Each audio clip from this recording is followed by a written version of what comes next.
a trigger. Ranking the trigger man. Y'all already know who it is.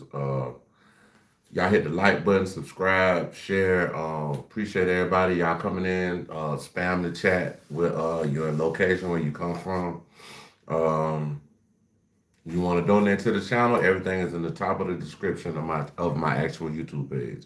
Um, with that being said, um, shit, let's get it cracking.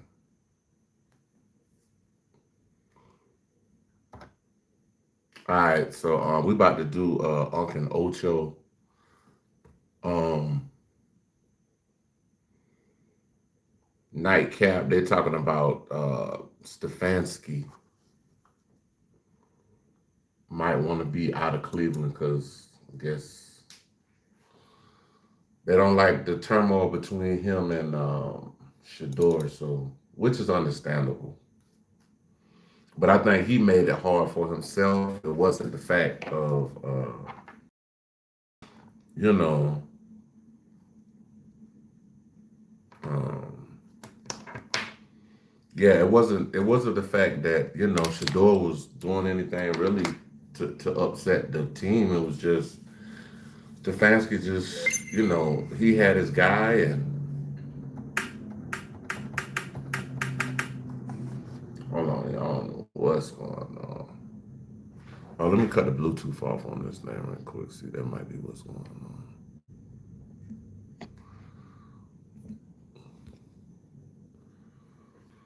Okay, cool. We back.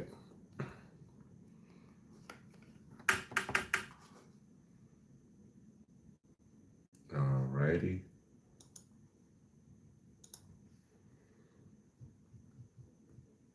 All right, let's start it up, y'all. Me being coach of the year 2 times, I think that saves you and gives you grace. But obviously, you can't operate without a quarterback. You can't operate without a quarterback. So understanding what we've seen from Shador so far, and the stuff and the action that occurred before he was put in position to be the starter. Obviously, you want your best player out there playing quarterback for you that gives you your best chance to win. And most of the time, I say it all the time, Uncle, you say it all the time, players get coaches fired. Players get coaches fired. So for a coach, you would always want to be in a position to have players in there that can do right by you. That can do right by you, not just but your team as well, and give yourself a chance and give you some grace and longevity as a coach. So I'm not sure why they're playing, why the games have been played in general in Cleveland. It's been a damn circus, huh? It's been a goddamn circus, Joe. So it just some of the play call. I don't want to get into all that. We've all seen it. We've all heard it. Something's right, and anyone that says it's not right based on all the evidence that we've seen since the draft up until this point, I mean, you just turn the blind eye to the bullshit. What if is the situation, Ocho, where Kevin Stefanski really wanted to play Shador and he was handcuffed?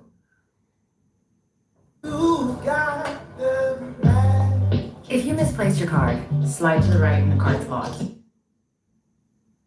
But hold on. You think that's possible? That's what it sounds like to me. I mean, if we're to believe what Albert being reported.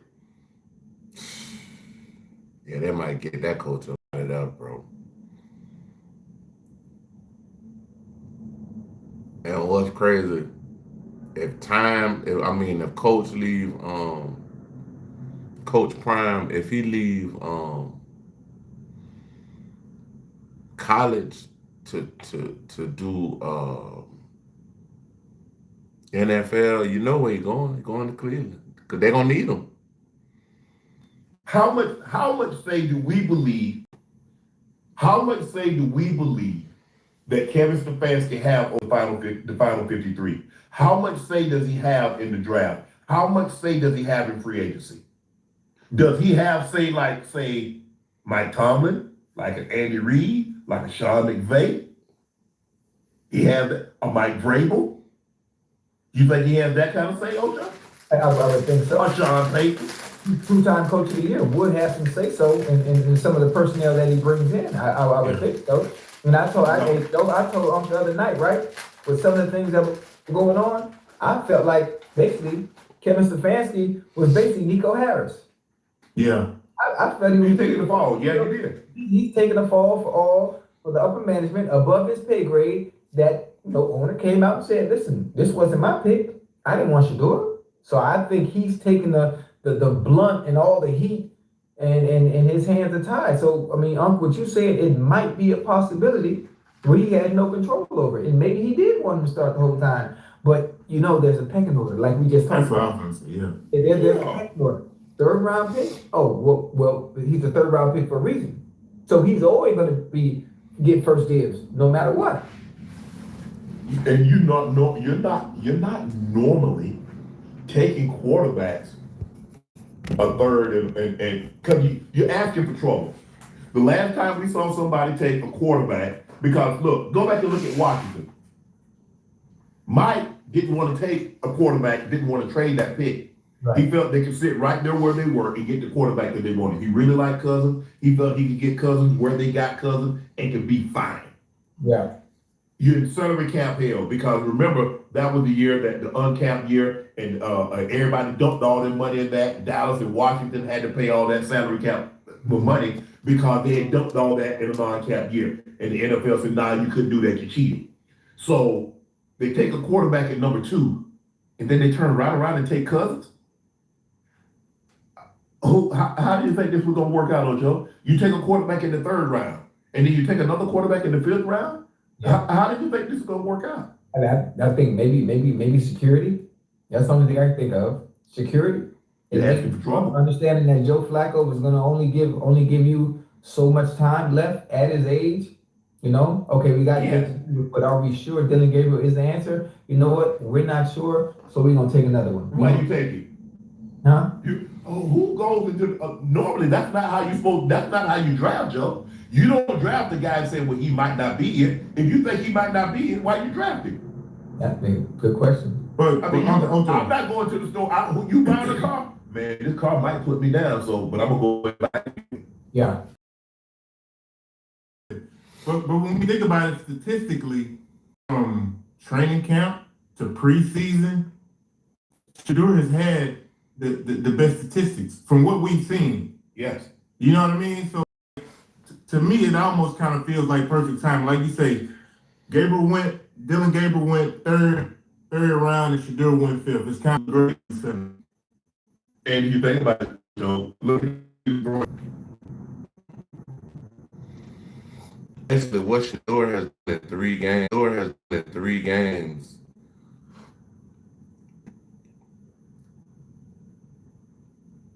It's 11 quarterbacks that didn't come in playing that well. You know what I'm saying? So, and he didn't get the reps. He just started getting the reps with the first string. So, a veteran quarterback in 2001. In 2001.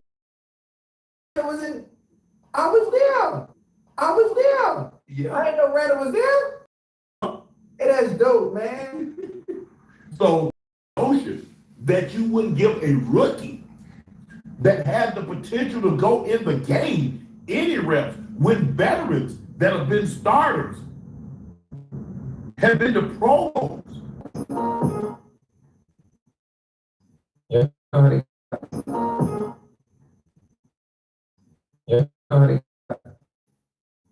I'm not saying the case, but I'm saying I just let stuff go. I just like, hey. I just let stuff go. I just like, hey. From my personal experience and how stuff go, but y'all best believe. I mean, but I mean, he's a 2-time coach of the year, Ocho. I don't know in the Baker situation, how that worked out. The Shador, how that's playing out. Who knows? Maybe they want a high draft pick. I don't know. Mendoza, I believe Mendoza is going to win the Heisman Trophy on Saturday. Yeah. It's just like, and Ocho, he might turn around and he might be, who knows, great, historically great. Right. But as I look at him and look at Shador,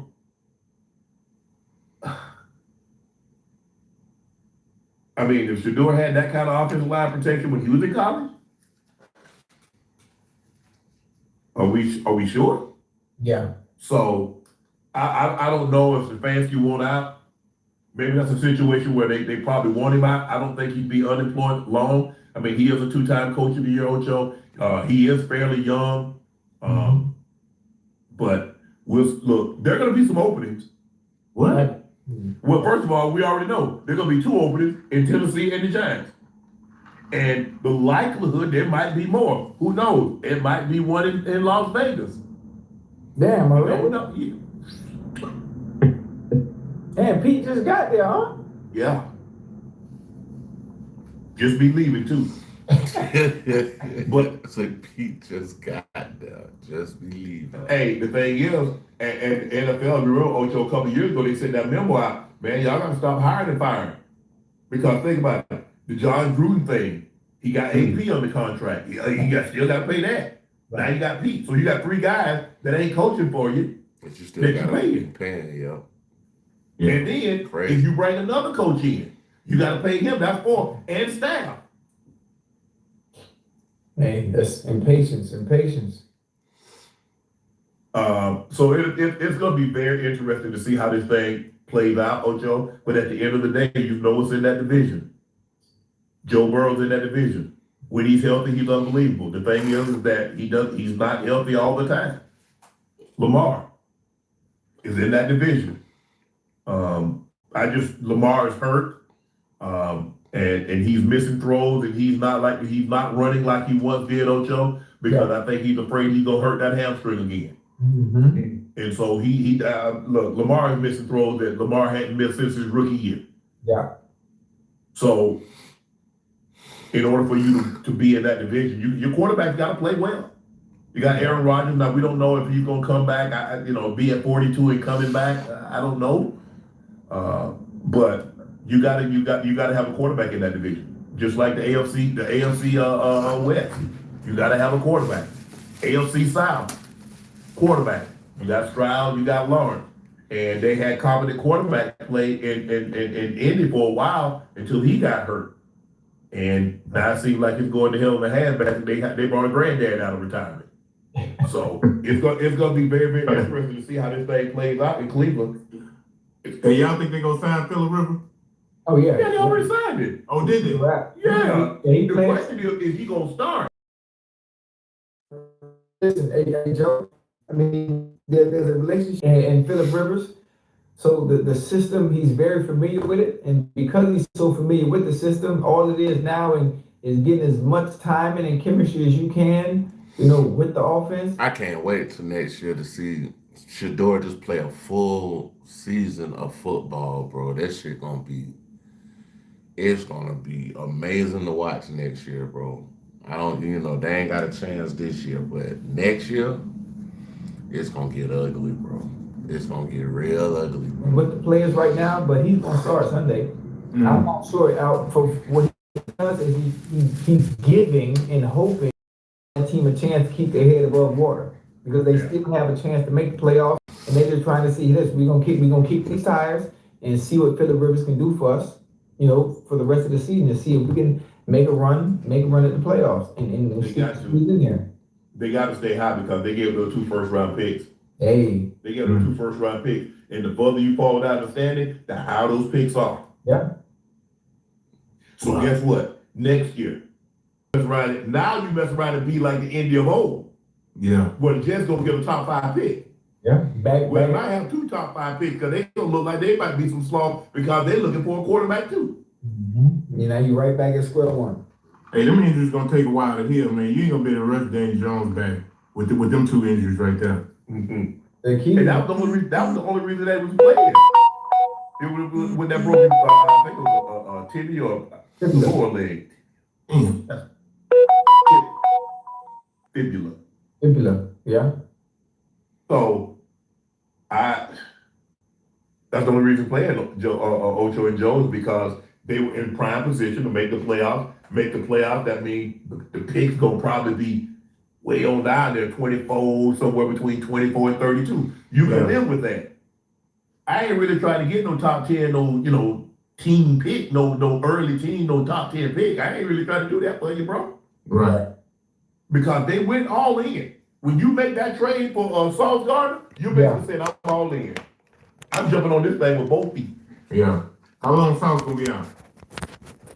He lit. I mean, he got a calf injury. Ain't no telling. And then plus Daniel Jones, it don't matter what Sauce doing. You gotta have a quarterback. Complete creative freedom. Welcome to Affinity.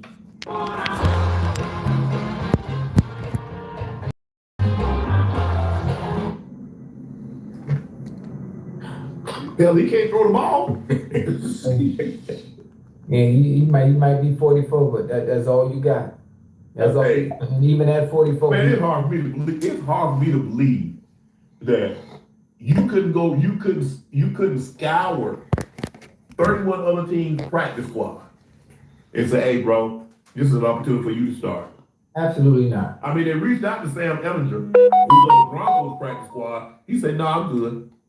He said, "All y'all gonna do is get me over there, and then at the end of the season, y'all gonna cut me. Let me stay right there where I am. I know the system. I'm cool." Yeah, and hold on, I got one for you better.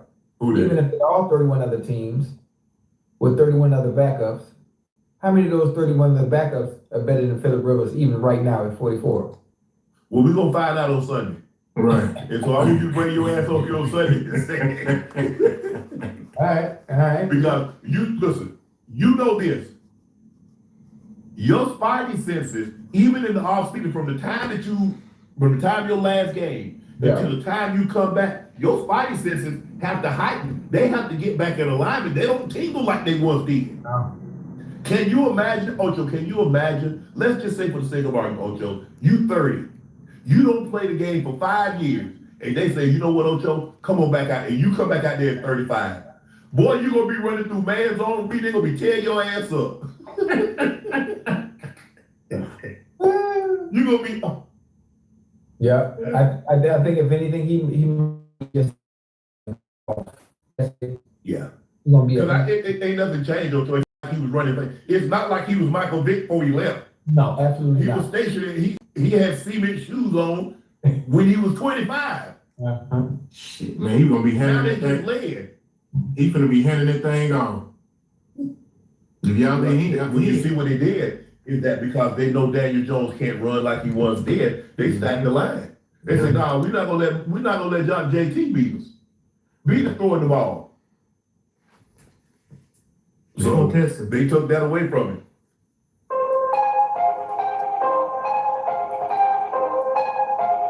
All right, we're going to Aaron the Intelligent. They're talking about Shador.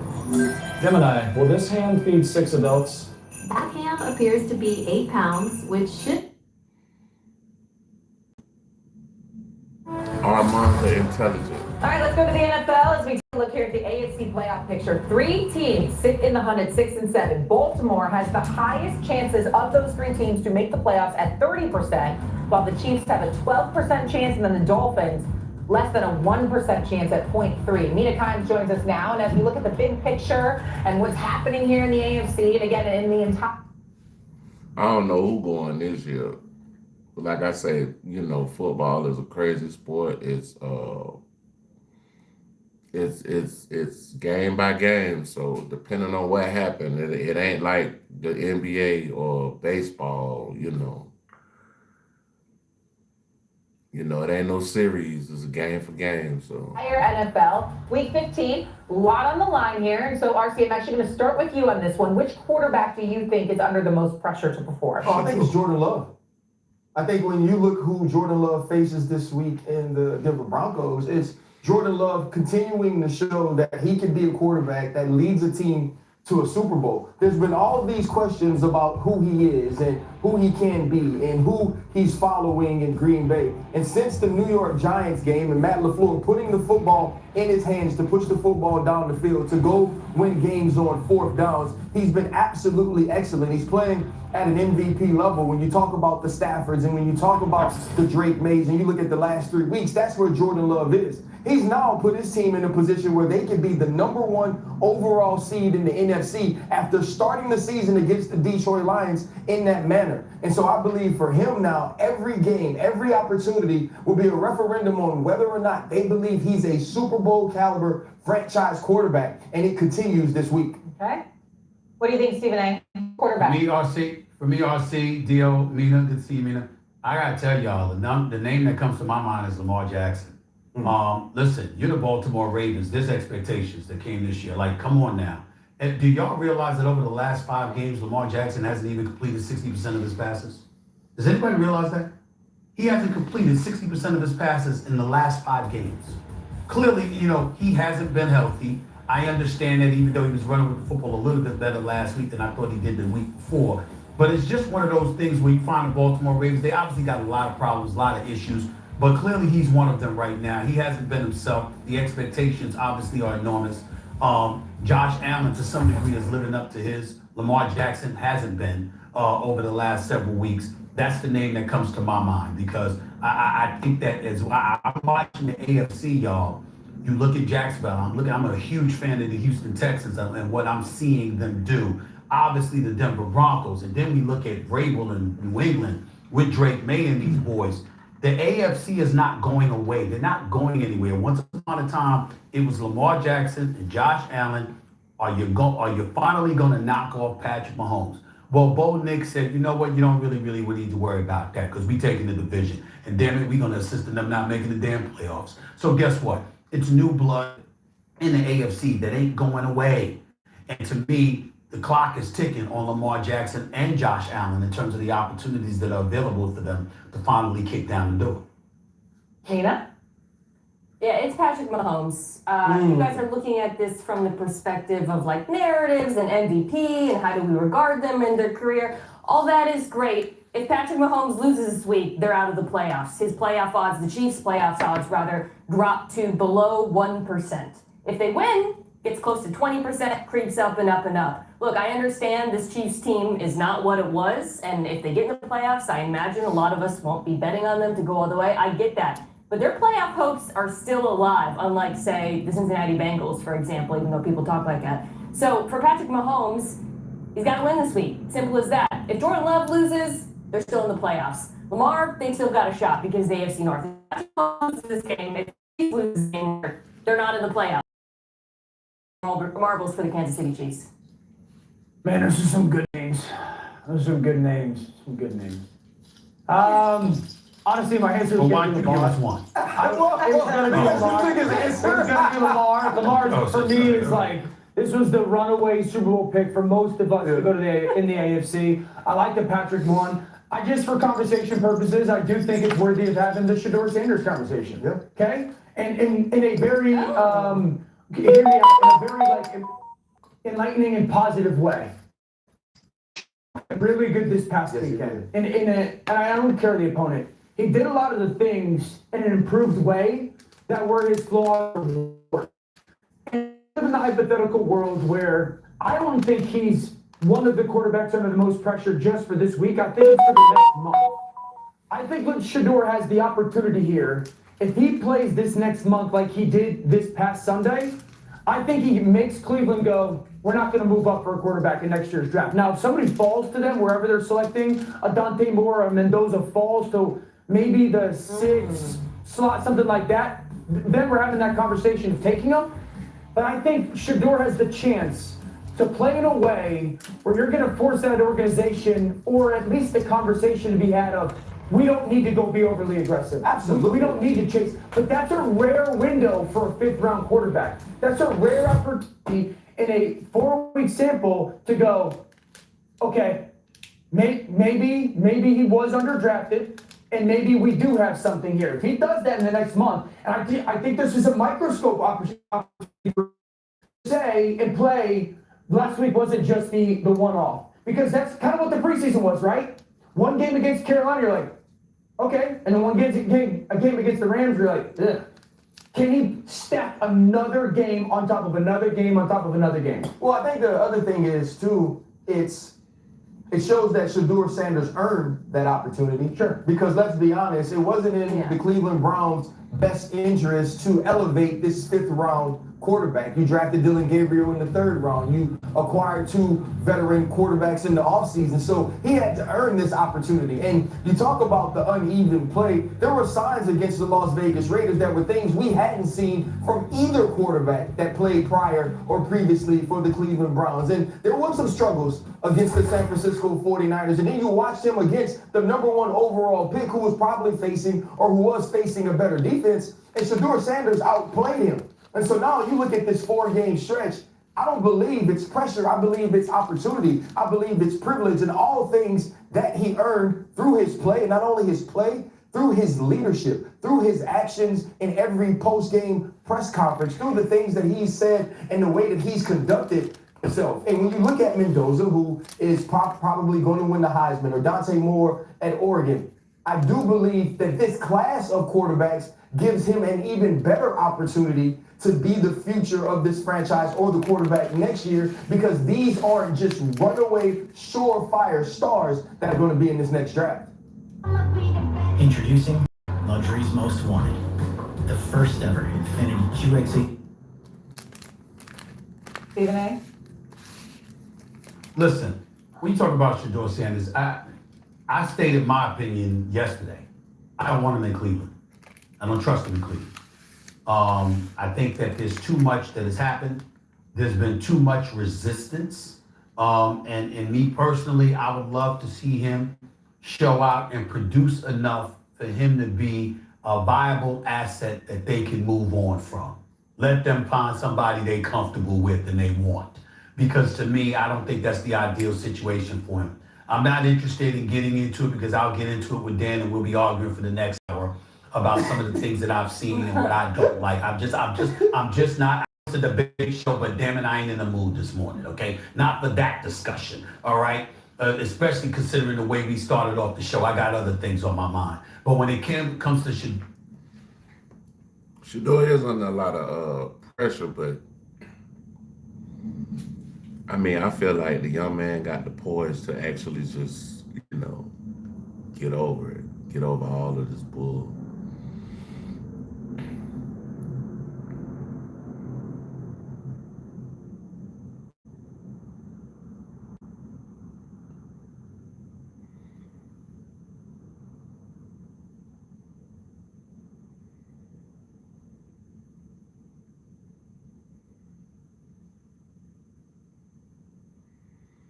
All right, y'all, we're going to O'Shea Duke Jackson.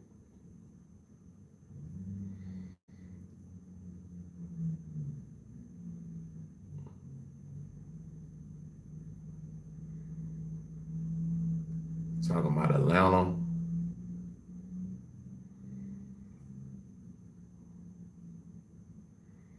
Nah, hold on. Let me see.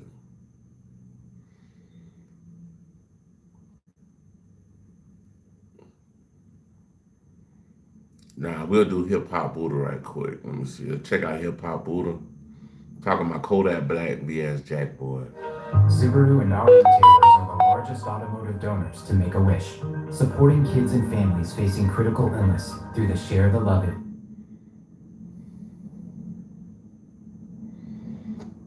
We were breaking down why fans think Jack Boy was involved with the hit. In October 2025, deputies from the sheriff's office pulled up to the 1600 block of Northwest 10th Circle in Pompano Beach. They found 2 dudes who had been shot and rushed them both to the hospital, but one of them died before the cops could get any information out of him.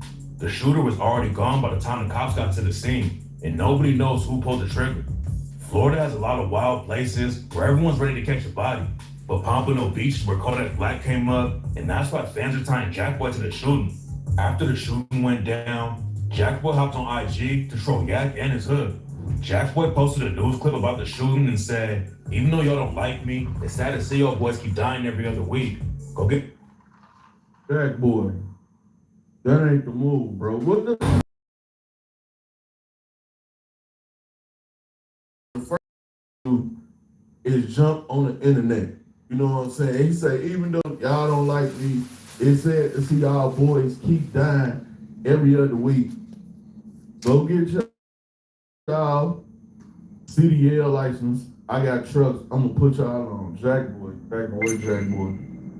I like Jack Boy. I ain't gonna lie. I think Jack Boy is funny on the internet, but it's like at the same time, bro. Like I'm not beefing with nobody forever, bro. Like let's just keep it real. If you don't mess with Kodak and Unless you 50, unless you 50 Cent. If you 50 Cent, bro, beef ain't nothing, bro. That man wake up in the morning. That man go to sleep on beef and wake up.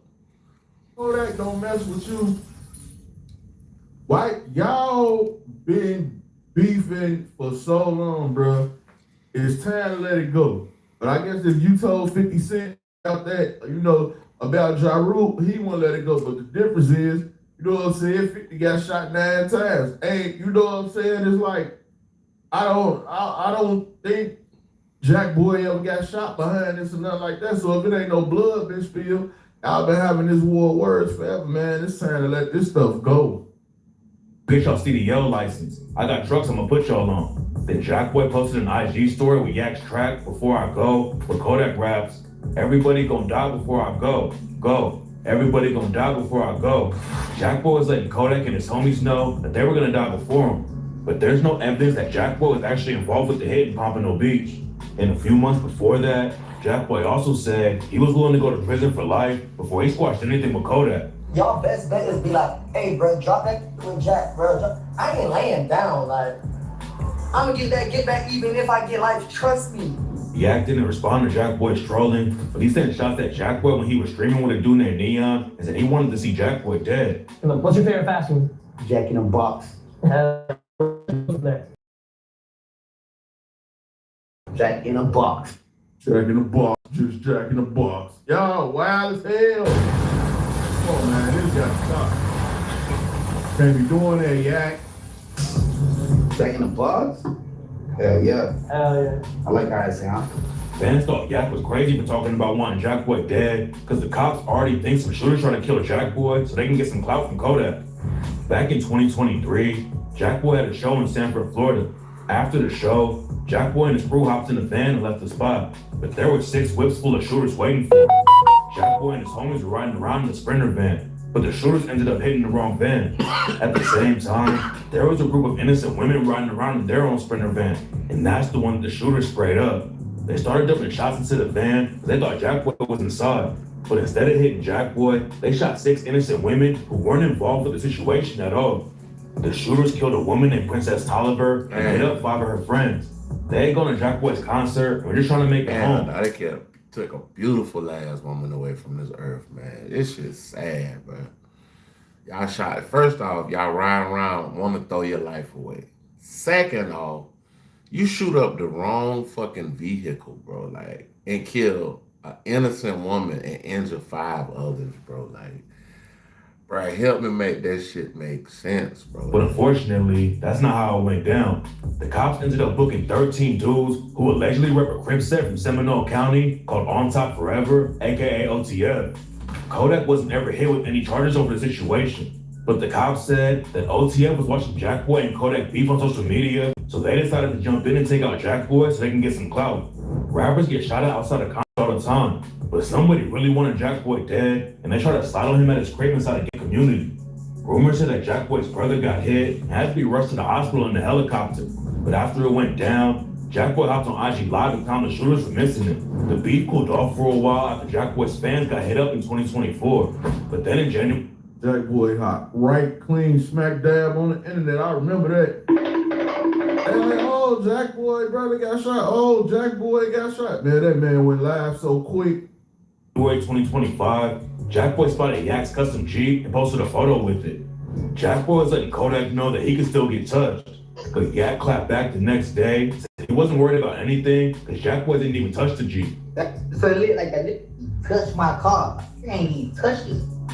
And fam, Yak kept it pushing, and a few weeks later, he even ended up going to the White House.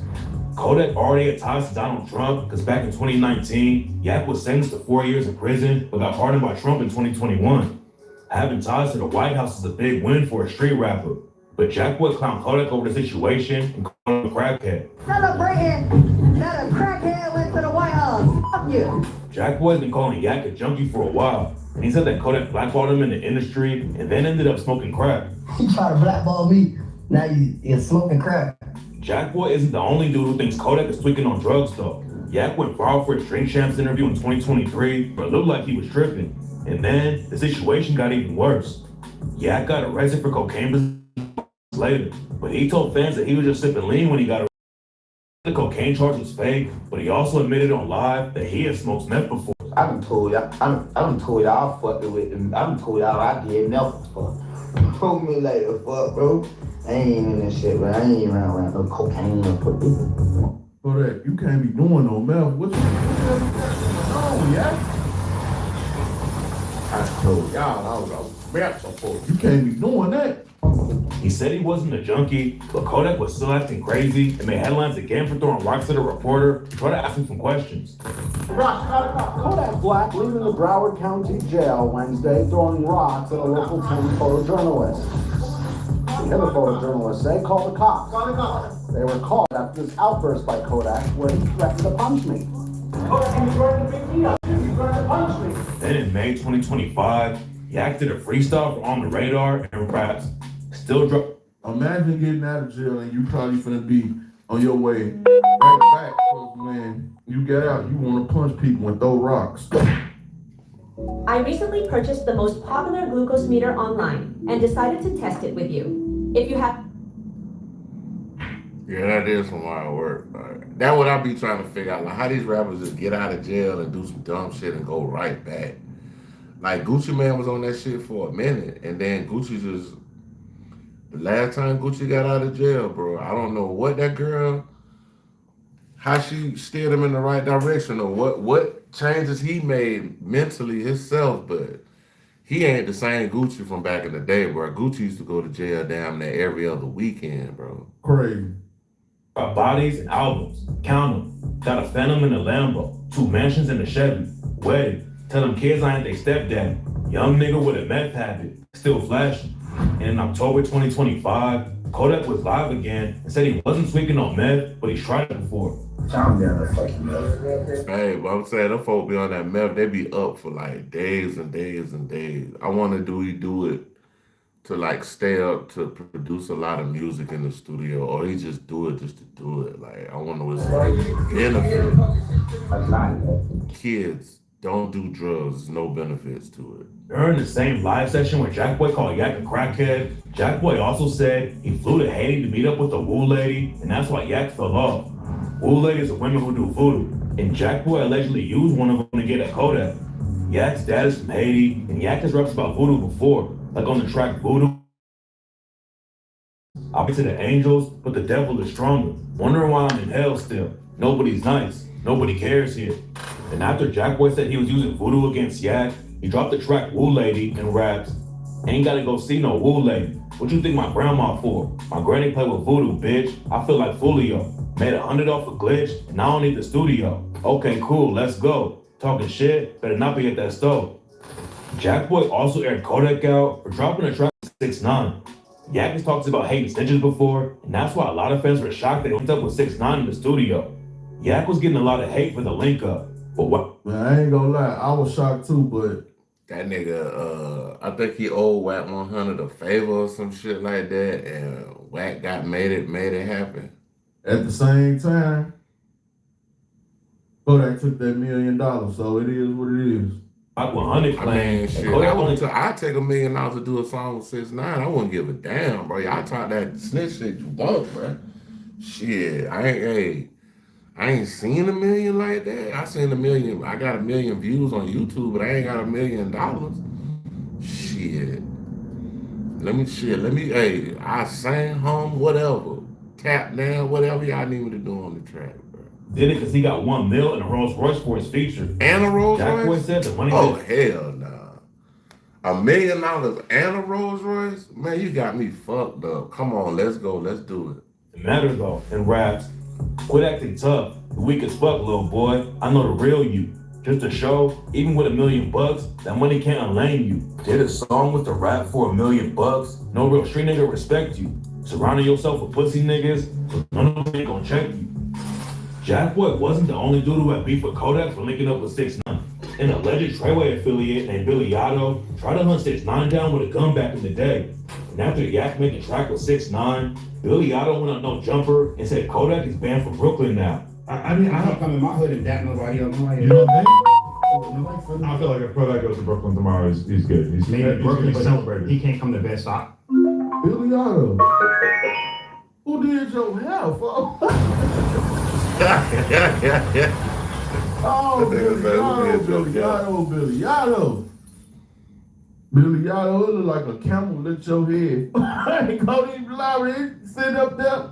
Hey, no wave cap, no wave, nothing. Nigga got a straight slick back, lined up with a box. Fade, what? A straight cat lick. Damn. Listen, my favorite dish is buffalo chicken dip. Let's do it. Song technique, free like water. Damn. Camel lick, a camel licked your head. Oh my. I ain't The joking. man said it. I wouldn't even in them. The man said it. The man said a camel licked that nigga. I know he ain't said a camel licked his head, bro. My friend wouldn't approve of that. Jackboy also clowned Kodak for kicking it with Trump and raps. That's Stop funny. acting like you up. Go check that skull and tell Trump free my friends. Made $1 million, but I'll still crash. Shorty don't got no sense. And on another lie, Jackboy claimed that Kodak was snitching when he got locked up back in 2018. According to Jackboy, someone on the cell block was smoking weed and Yak ratted him out. Then Yak got moved into protective custody to keep him safe. Then Jackboy said that Yak's music is falling off and he needs to get his CDL and start driving the truck. So go ride a CDL. That shit, yeah, driving Yabby. Boy, that boy been driving for 4 days. Boy, that boy never go to sleep, boy. Jackboy's music started falling off after Yak and him sparked the beef too, though. Back in the day, he was running up millions of views on almost everything he dropped. But now a lot of his tracks don't even hit 500K. Jackboy made a smart move and bought a restaurant to keep his money up when the music fell off. But then, 2 people almost died inside the restaurant and it had to be closed down. That's the bad part about owning a business, bro. If something go down at, especially like clubs and stuff like that, and restaurants. Bro, if something go down there and you ain't got the right protection or you ain't got the right security at the spot, bro, it's not gonna be good, bro. I promise you, it ain't gonna be good. You ban your restaurant and then 2 people get killed enough.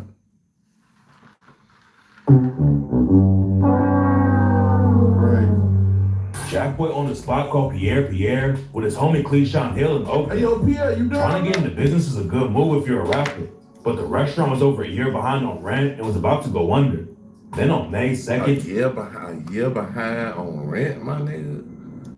A year? Come on now, dog. Come on, man. 2025, someone pulled up and started shooting into the restaurant and hit 2 people. Nobody knows who pulled the trigger, but rumors started flying that the shooting has something to do with Jackboy and Kodak's beef. Cleashon Hill started a GoFundMe to get money to repair the restaurant after the shooting, but then somebody pulled up and smashed some of the windows with bricks. And before Jackboy and Cleashon Hill moved the restaurant to a different location, they got kicked out by the landlord and are getting sued by a restaurant company because Jackboy and Cleashon Hill owe them over 10K. Jackboy and Kodak definitely aren't at their peaks right now, but some sources claim that Kodak is... He was regular. I don't know where the deodorant launch person went, but he was normal. I was in the studio every day till like 7 a.m. Normal. Regular. Jackboy said Yak's money was falling off too, but then Kodak went and dumped 800K on a new piece of ice.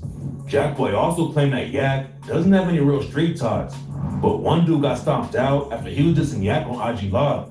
Kodak was arguing with a random dude on IG, and the other dude said Yak never put in any work in the streets. You ain't no work. You gonna hold your head. You ain't no work. You ever stood out there and got in that car by yourself? That's how I know you asked because you got voodoo in your corner. Then the next day, some other dudes caught the guy who dissed Yak and stomped him out on camera. There's no... As they should. Yeah, he deserves to get fucked out of here. You ain't did this, you ain't did that. Let's see what you can do.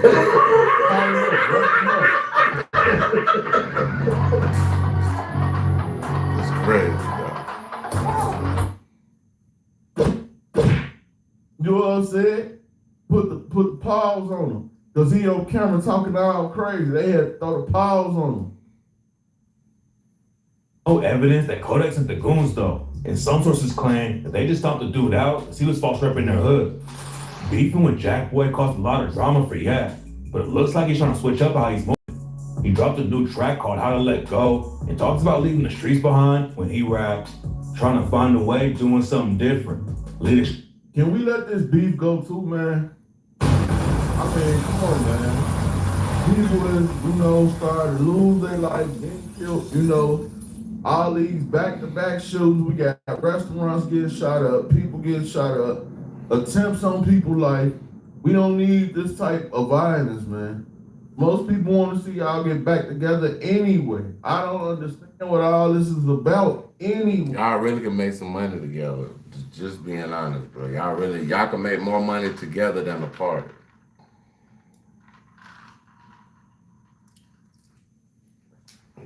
Y'all split like Jay-Z and Beyonce, nigga. Bro, y'all niggas can make more money if y'all just get back together, bro. Y'all need to let it go, man. Go get the money. Go get the money, nigga. Street life behind without me dissing it. All this killing shit seem like ain't no ending. My little nigga had big dreams, now he a memory. But even if Kodak wants to get away from the drama, Jack Boy's on a whole different type of timing. Jack Boy claimed that Yak is the one who sparked the beef. But now Jack Boy's so heated about it that he's ready to catch a life sentence before he squashes it. And since Jack Boy's restaurant got shut down and his music isn't hitting like it used to, crashing out on Kodak is one of the only ways he can get his name in the headlines right now. Kodak hasn't been responding to Jack Boy for a while, but he has been taking a lot of shots at NBA YoungBoy. Jack Boy and Kodak's beef allegedly started because Yak blamed Jack Boy for starting a beef with YoungBoy while Kodak was locked up. Kodak was the one who took the first shots at YoungBoy though, and after YoungBoy came home and dropped a new album in 2025, Yak hopped on IG and called it trash. And when YoungBoy was doing a show in Miami, Kodak flew in on a helicopter and threw a yacht party right outside the concert. YoungBoy allegedly hooked up with one of Kodak's ex-girlfriends named Mellow Racks and gave her herpes. So Yak dissed him on a new track and raps, "There go that man again giving people herpes." YoungBoy didn't respond to all the dissing, and it doesn't look like the situation is really gonna pop up. Kodak and YoungBoy probably won't crash out on each other, but Yak's beef with Jack Boy is a different story. Bodies have already dropped over the situation, and Jack Boy's acting like he wants all the smoke with Kodak, so there's no telling what's gonna go down next. Kodak. Oh, let's see what this one is. The same hip hop booty, y'all. Give me a second. I recently purchased the most popular glucose meter online.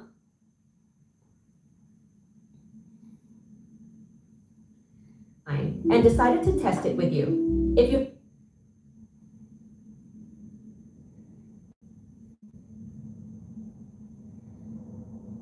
Yo, so YFG Fesso, baby mama, done had Bloodhound Q50 around the baby. Crazy, man. She done took it too far. Let's get into this, man. She done took it too far.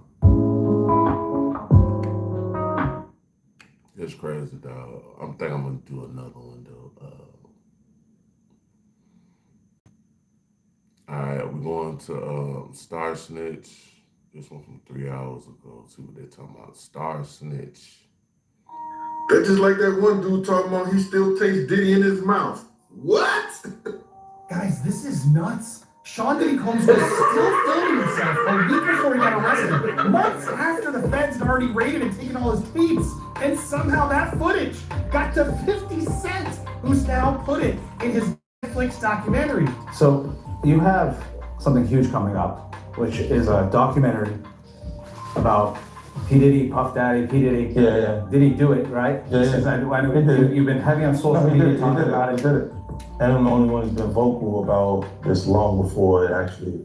Oh, you've been saying this for a long time now. And then no one was, they're just, why is he saying this? And now it's coming out like crazy. But I also didn't participate. I also didn't go to those parties. Yeah. It has videos, it has footage, it has interviews from his friends, people in the industry, the co-founder of of Bad Boy with him. I actually didn't know that Bad Boy was co-founded by him and his friend. He gave his friend 25% and Puff gave his mother 75%. The moment Sean Combs walked out for his release, the entire entertainment world felt like it had been hit with a lightning bolt. This wasn't just another celebrity headline. This was a reckoning, the kind that makes the whole industry stop and look around, wondering who's next. Netflix dropped a 4-part series. So that's crazy because Mace definitely said a long time ago, this is an old video, Mace was like, everything was in that nigga mama name, and that's definitely true, bro. Like, I mean, You are watching a master at work. yeah, that's definitely true, bro. I remember when Mace said that shit, bro.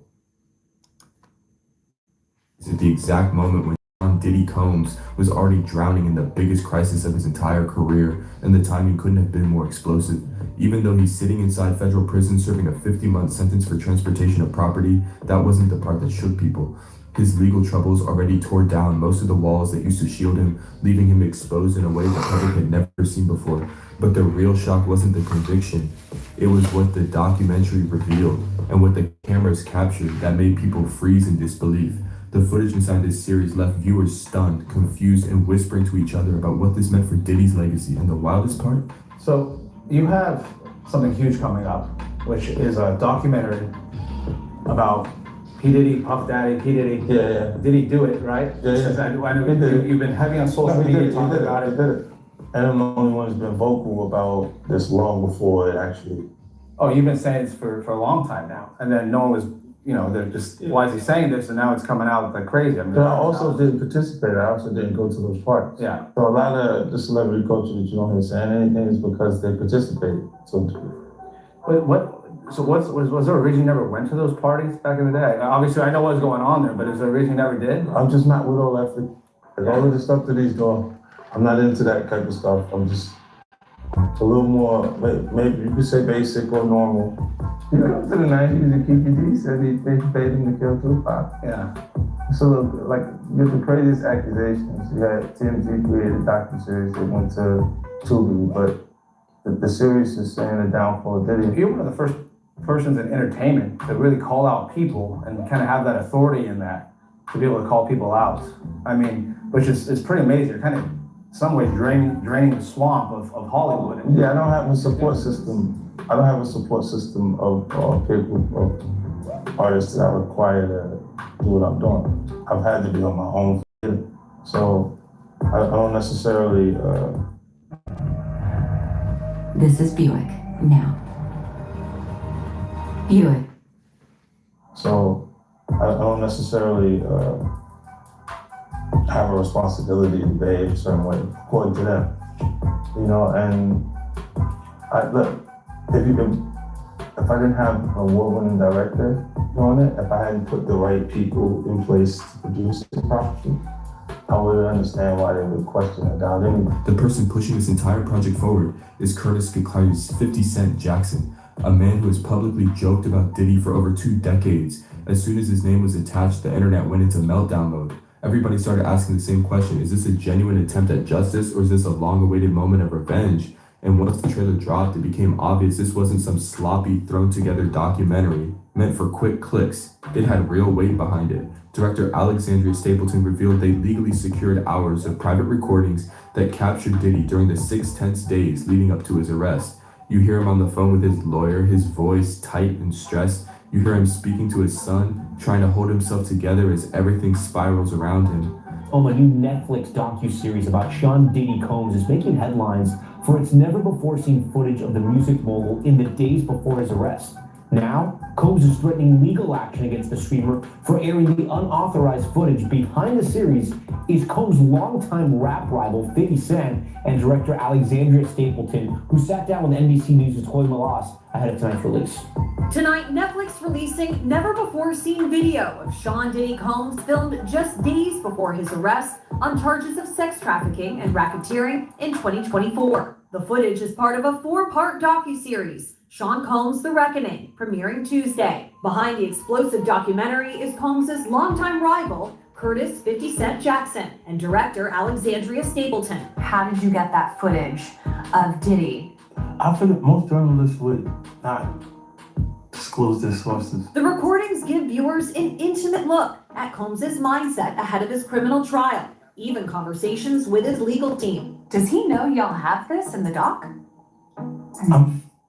I would doubt he knows. So when this airs, that'll be the first time that his legal team, Diddy, that everybody knows that this footage is now seeing the light of day.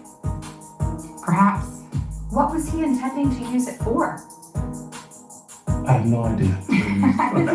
I mean, you know, you're talking about a man who films himself doing everything and has for decades. I think he wanted someone to be behind the scenes with him. Combs's team firing back in a statement to NBC News today, saying the Netflix so-called documentary is a shameful hit piece and that they relied on stolen footage that was never authorized for release. His team sending a cease and desist to Netflix. Man, this shit gonna change the world. And then don't fuck around and let this man put out a part 2 to this shit. If he put out people just gonna watch the part 2 just because they watched part 1. This is the crazy part about it. Netflix referring NBC News to a statement from Stapleton in which she said they lawfully obtained the footage. If you put out a part 2, man, Diddy gonna be like,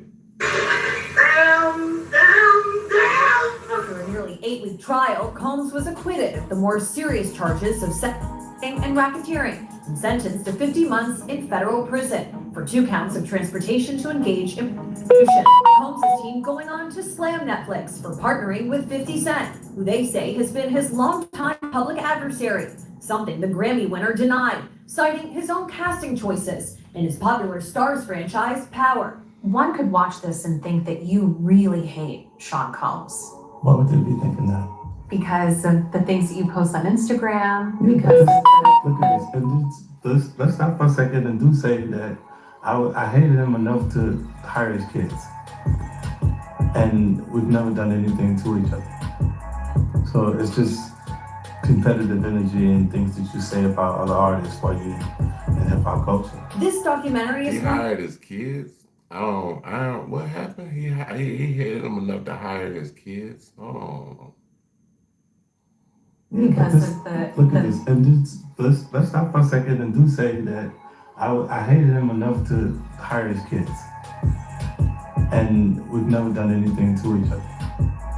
So it's just competitive energy and things that you say about other artists while you in hip hop culture. This documentary is one of several that has chronicled Combs' rise and fall, but Stapleton says theirs is different. There's a lot of new information. No one had ever really put it together like that before. For 50 Cent, he says he feels a sense of obligation. Well, you know, if I didn't say anything, you could assume that all of hip hop culture is comfortable with his actions.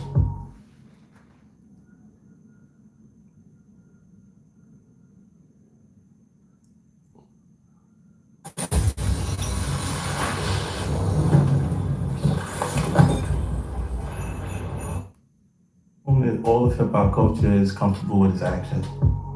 And Chloe Wallace joins us now in the studio. Chloe, you've seen the whole documentary. What else can you tell us about it? So there's a lot more of this never before seen footage, Tom, of Combs having really private conversations with his legal team, and you really get a sense of his mindset ahead of his criminal trial, which is really fascinating for me because he never did any sit-down interviews ahead of the trial. So you finally get to see what his strategy was and how worried he was. But clearly, perhaps he didn't think that he was going to go to prison because he's filming this documentary. You're also going to hear from Aubrey O'Day. She was in the girl band Danity Kane as part of making the band. She has an explosive allegation against Combs. And then there's quite a bit that focuses on Biggie and Tupac, and people from Combs' inner circle raising a lot of questions. People are going to also have a lot to say about that. You see a man who looks genuinely terrified, a man watching the world close in while realizing there's nowhere left to run. For Diddy, none of this felt like entertainment at all. It felt like Diddy can't run nowhere. He locked up. That nigga up now, shit.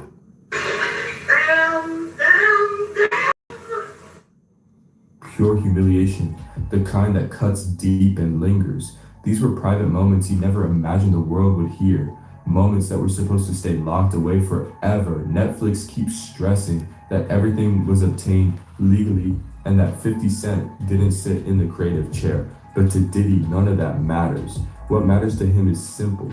The second this documentary dropped, he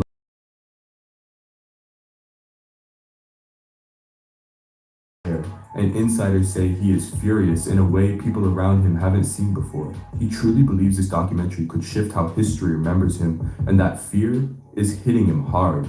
Diddy and 50 Cent have always had tension, but this situation has turned their long-running feud into something way bigger and way sharper. This isn't just playful media jabs or harmless memes anymore. This is about legacy, freedom, reputation, and how the world judges him from this point on.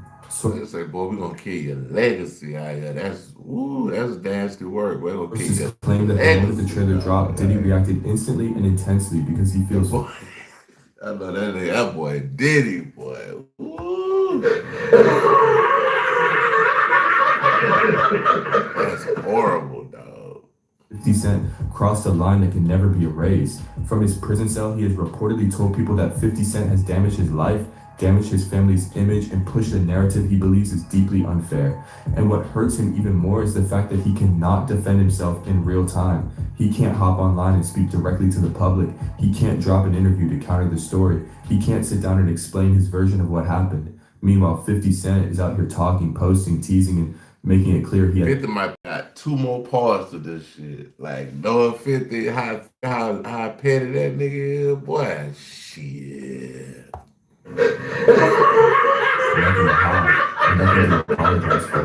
When 50 Cent sat down with ABC News, he made it clear that this wasn't about old jokes or long-running tension. He said he spoke up because staying silent would make it look like hip-hop is okay with the behavior Diddy is being accused of.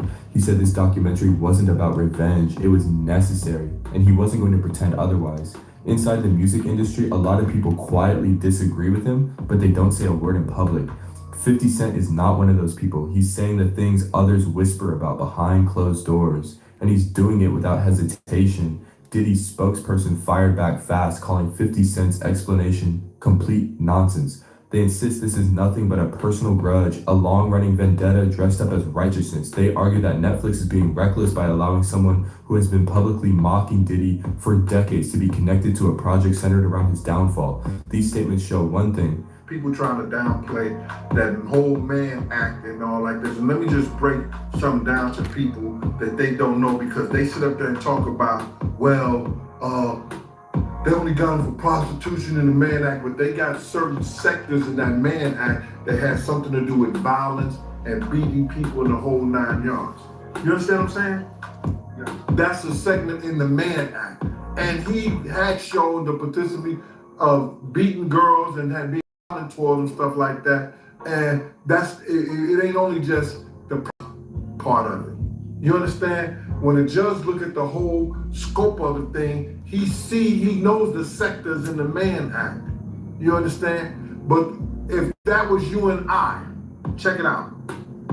If we got caught with guns in our house, you understand? Somebody's gonna have to take those gun charges.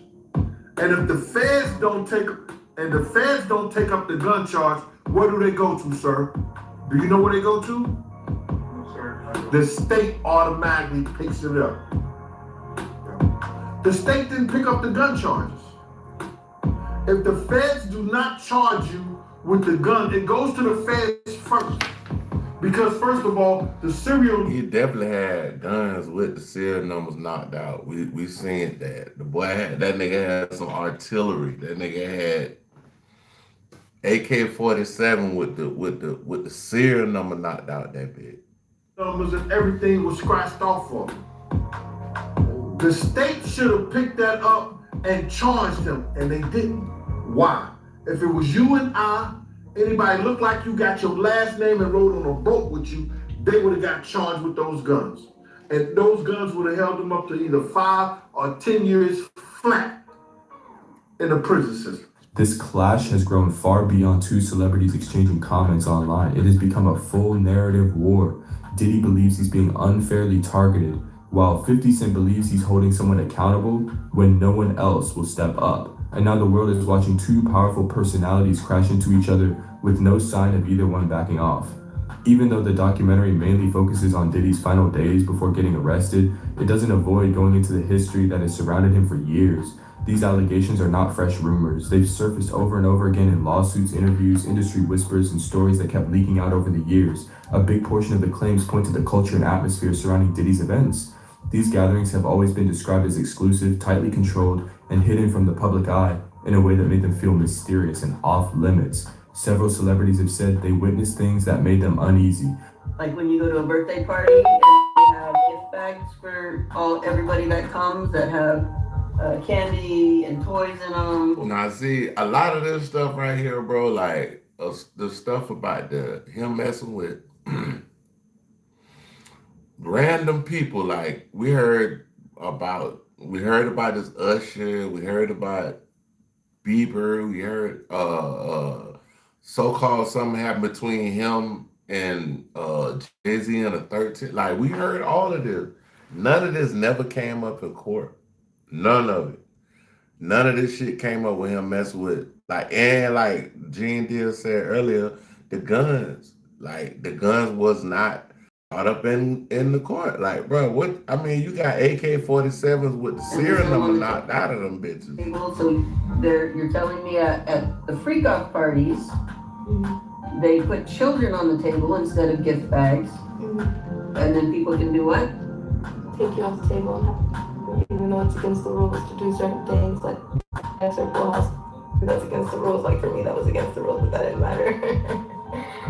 That did not matter. They come take you off the table, do whatever they want with you, and then what happens? Then they put you back on the table. They put you back on the table for somebody else to come choose you? Okay. That's called the party favor effect. That's just one of the little things that go on at the freak out parties with children. Were there animals there? Goats. Did they turn the animals loose on the kids? Yeah. What's up, everyone? I'm Jonathan Taylor. And I'm Ayanna Taylor. And today we're on set with Hellman's and we're taking you all with us. Turn the animals loose on the kids? Yeah. And if you got sick and threw up because it was so disgusting, what happened? You have to eat it. You had to eat your vomit if you threw up. That's satanic ritual abuse. Diddy was at this party? Denzel Washington was at this party? I mean, why they try to throw Denzel and Birdman? Why they try to throw all these people in the mid? I just don't like that. And Young Jock.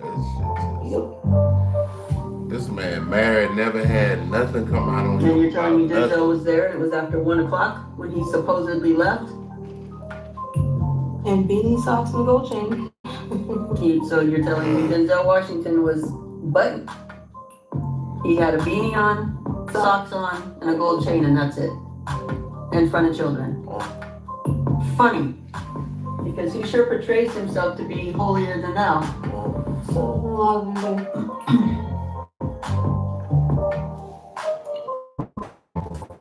I think you also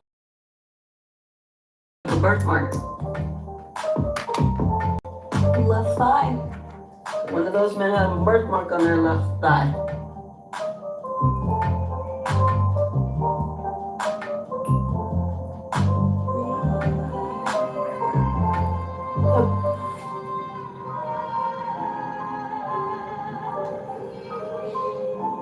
Did you have actions with Diddy? Denzel? And I know we don't tell on Denzel. You might not tell on Denzel. But your mama gonna tell on everybody. I ain't giving no better.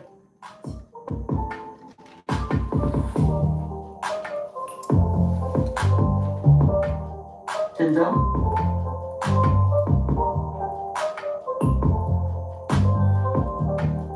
Yep. Birdman, did Birdman promise you things? So much. This part, see, that's what I'm saying. Ain't none of this come up in the trial, so this is hard to believe, bro. Like, if y'all knew this before this man went to trial, You coming up with all this shit about all these people could say what happened or this and that, and they ain't say a word about it. I mean, it just sounds like they playing in somebody's face, y'all.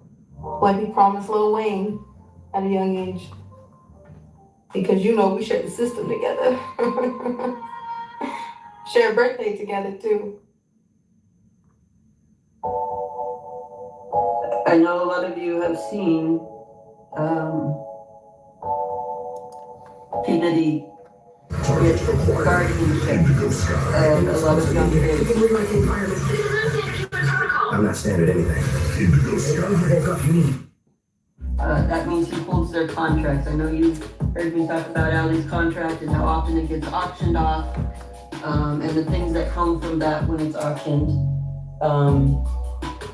So when you're seeing that he was a guardian for these children, he's holding their MK Ultra contracts is what that translates to.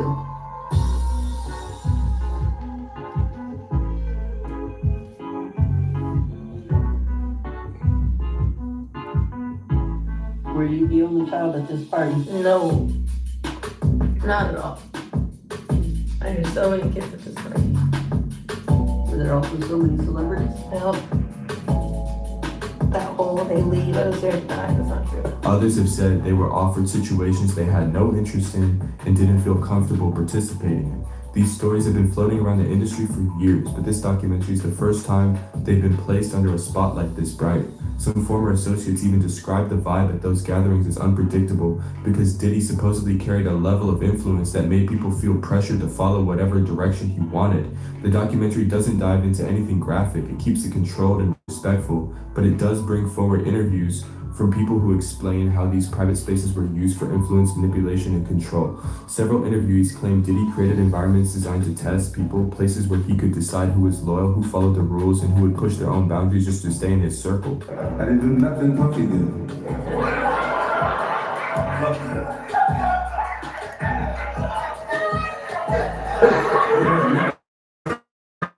There's so much excitement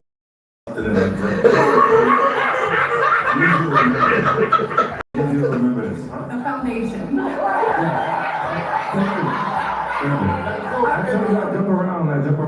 What does it feel like all these years? You've been the only one calling this out. I look like I've been the crazy guy for a long They time. say I'm a hater. They say I'm crazy. Yeah, and now everybody's complaining. My ass is hurting. It's all this shit. It's coming. You can't make jokes about it. No.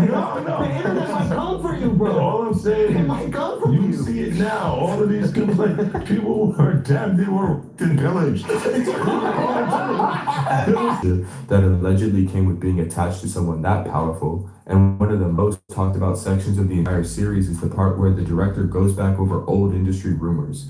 The doc touches on claims mentioned by Ray J, by former Bad Boy Records partners, and even by rivals who insisted Diddy's parties were never simply celebrations. They were tools, ways for him to maintain influence and decide who stayed close and who didn't. The documentary also includes voices discussing how the environment around Diddy allegedly protected him. Bro, put the camera down. Put the camera down, my nigga. Ain't no reason to have no camera record everything you doing, bro. Everybody don't need to know. Everybody don't need to know what you doing, bro. Like, for real, put the fucking camera down, bro. Like, for years. People say they were scared to speak because they didn't want their careers ruined or their opportunities cut off. The pressure to stay quiet was heavy and the stakes were real. Guys, this is nuts. Sean Diddy Combs was still filming himself a week before he got arrested, months after the feds had already raided and taken all his tapes. And somehow that footage got to 50 Cent, who now put it in his Netflix documentary. Needless to say, Sean Diddy Combs' lawyers are not too happy. if y'all think Diddy, 50 put this shit out and he ain't got more to go with it, y'all some, man, I don't know, bro. Y'all don't know. Y'all don't know the game. The game is 50 finna put out another part to this Bro, the nigga #1 in 46 countries. Netflix documentary, dog. Like, bruh, 46 countries, nigga. Damn! The #1, bro. You beat out the shit my little girl done be watching. What's the name of the shit? Stranger Things. This nigga beat out Stranger Things, my nigga. My little girl don't be watching that shit. Like, them kids, bro, them kids be watching their shows. And for you to beat out a kid show, bro. We got the clips, and you're gonna want to watch them before they might get pulled elsewhere. You gotta have it. Come on. To be the best. Come on. Sony XM6. When you've got a classic ride, you make time to. Welcome to Popcorn Planet. I am Andy Signor, and look, I'm sharing what YouTube has already out. The news is all over it. Good Morning America. I don't know if this footage was legally obtained. I'm not sure. I'm going to give you my speculation as well as my shock that somehow all this footage Sean Diddy Combs was filming before he got arrested after the raids got into the hands of 50 Cent, one of his like arch nemesis. And now 50 has put the footage in his Netflix documentary. The mogul spokesman, Diddy spokesman, said they're deeply concerned that video shot days before the arrest is in this new documentary produced by his rival. How did 50 get it? Many insiders explain that the industry was built in a way where one wrong move or being labeled as someone who talks too much could shut down your whole future. And according to them, that fear was a major reason so many stories stayed behind the scenes for so long. Opportunities in Diddy's world could be handed out or snatched away with just one decision from him. And that's why this section of the documentary hits so hard. It shows exactly why 50 Cent believes accountability is long overdue, and it also explains why Diddy feels this entire docuseries is a direct attack meant to tear down the reputation he spent decades building. For years, Diddy was seen as one of the most influential figures in hip-hop. I want to get a lawyer on it to confirm it, but I gotta be honest, I'm kind of shocked. You'd think, well, this should all be included, should it not? Listen to me. I'm gonna get off the phone right now, and I am gonna let you professionals look at the situation and come back to me with a solution. No matter what nobody said. Let's just here and there, y'all are not working together the right way. We're losing. The footage is. Like, the way he's bossing around these high-powered lawyers is so revealing. Part of a new, highly anticipated docuseries by director Alex Stapleton and rapper and executive producer. Look at that smile. Look at that smile. Oh, he's loving this. Jackson, titled Sean Combs, The Reckoning. Was there anything that surprised you when you were watching it? I think it was surprising that he actually filmed it. It was very interesting to watch a man who's known for his brand presence. You know, he has a really amazing knack for marketing and all of that, and how he was sort of taking that into account in how he was coming off to the public. We knew that was coming, by the way, because we learned that throughout, as he was using his own kids to post birthday messages and etc. Like, this guy wants to control everything. The exclusive video also shows Combs in Harlem greeting fans. He's like, oh yeah, look at all these. This was. Yeah, what's up? He thrives in this. He's like, yeah, people recognize him. What up? Like, barely even there. He's like, yeah, everybody's here looking at me. He's like the quarterback that can never graduate. It feels like to me. I need some hand sanitizer. Hold on. I've been out in the streets amongst the people. Yeah, I gotta take a bath. I've been in the streets amongst people. I gotta take a bath. He's like horrified. He's disgusted by it. Like the amount of people that actually I'm coming in contact with. Like that's what I have to do. I have to do it. Not like, oh, that was. Yeah, right there. That's nasty work, bro. Like, that's how you feel about the people. Like, it really that fucked this whole. That fucked everything up right there when he said that. Oh, he had to go shake people's hands, nigga. Like, you need hand sanitizer and all this. Like, nigga, who is you, nigga? So great, I love it. Nigga, you in prison right now, bro. We at the house chilling, nigga, watching the Netflix shit. That's what we doing. I have to do it. You know what I'm saying? It's like 150 hugs. Yep. he's got to take those 150 hugs. Now, that's when she asked, like, 50 Cent, why'd you include those? Like I need to wash, like I'm dirt. That was, it's showing you his character. Was that the reason for including it? Like, he's dirty, nigga. You dirty, nigga. You're dirty, bro. You're a dirty dog looking ass, nigga. Like, you know, like, I'm just saying, that shit you got going on, that ain't right, bro. You got some bullshit going on. Like, you out here beating on females, and you know what I'm saying? Like, I heard you got a lot of shit going on. But, hey. What's the odds that you would do that in front of the camera? Like that's one of the moments where he forgot he was on tape.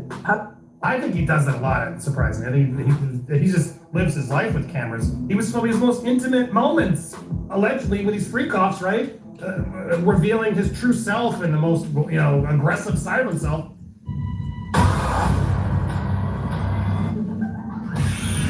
What the fuck is that? You could say Domino's new spicy chicken bacon ranch pizza is $9.99 when you mix and match. Or, you could just order it. He didn't care. I respond to people who say that it's more about the disdain that you have for Sean Combs than it is for giving the victims a platform. What they consider a pre-existing beef, right?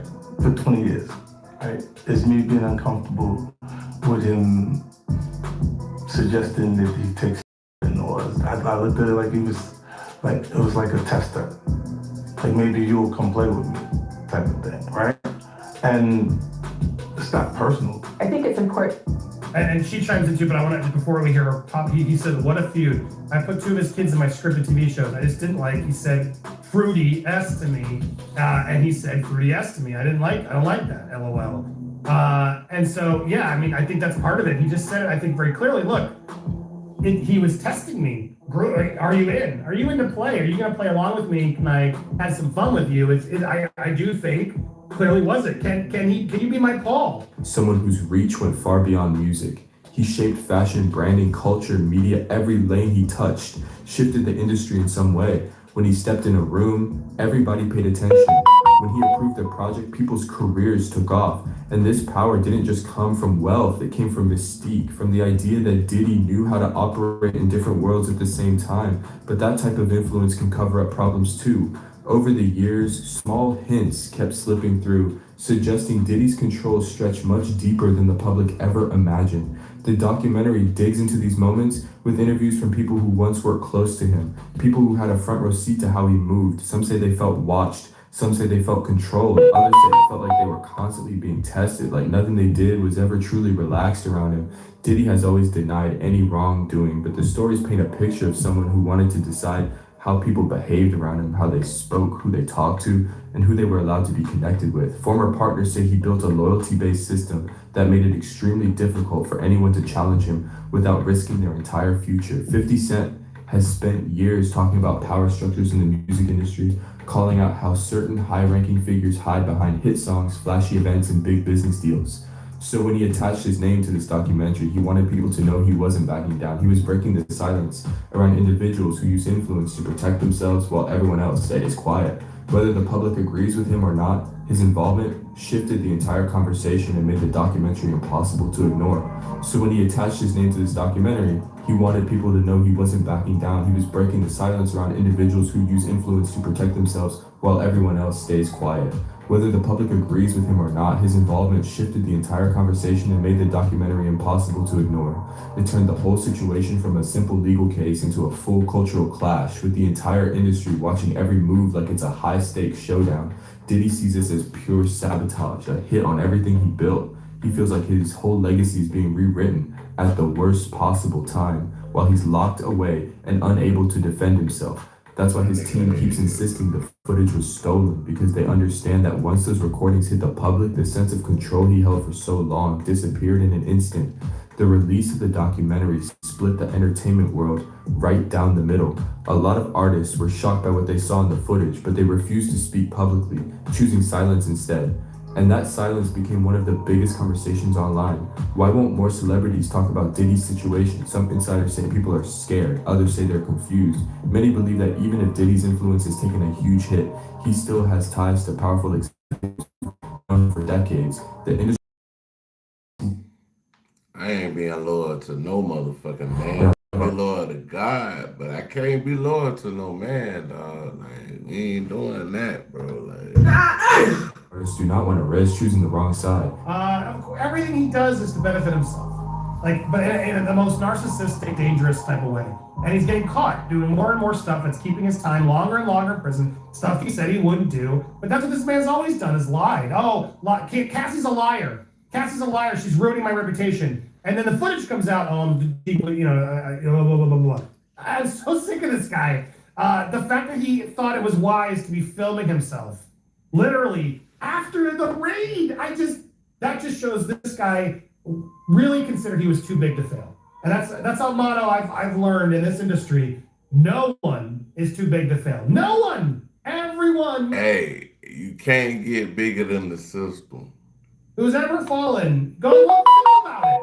Everybody has fallen. They get back up, or sometimes don't fall down as far down, but nobody is too big to fall. And that's a lesson Sean, I don't think, still has learned. 50 Cent has been calling out this silence for months. He says people knew things but stayed quiet because it was easier and safer for their careers. He says the culture protected Diddy for years, and he keeps repeating that the public deserves honesty, which is why he refuses to hold back or stay neutral. That belief is what keeps him so deeply involved in the project. Meanwhile, Diddy's family, his legal team, and his supporters argue the opposite. They say the documentary is unfair, that it twists private footage and uses it out of context. They point out that Diddy built his empire through hard work, big ideas, and non-stop hustle. According to them, this docuseries ignores the bigger picture and destroys a man's reputation without giving him a real chance to respond. Diddy's team argues that the public is only hearing one side of the story, but the reaction online has been overwhelming.